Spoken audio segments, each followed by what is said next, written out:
Xinh đấy. Mèo. Ê.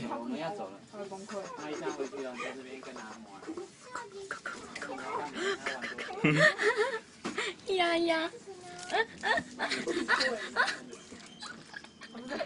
Thương đều.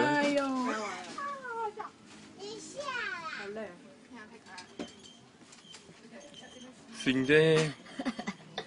Nhiều thế. Nhiều quá. Nuôi nó khó nghĩ.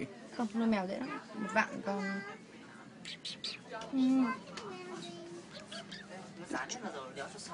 Nó không cho sờ mà, nó chỉ cho sờ mèo thôi. Em bé. Mày đi ra cho con sờ. Em bé thích bởi vì nó nhảy.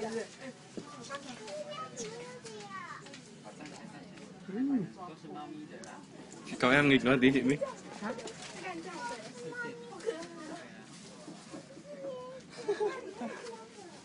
Mèo. Được là thích thế. Để cho chị mua con mèo như này. Quay em. Quay đi. 发现你做很机车，然后说我是得到你指线的。我发现很不一样。好笑哦！我有朋友他讲到吵架，会破掉。 Yêu đừng hỏi. Con mèo này nhá, em treo nó nhảy lên một cười được. À, im đi.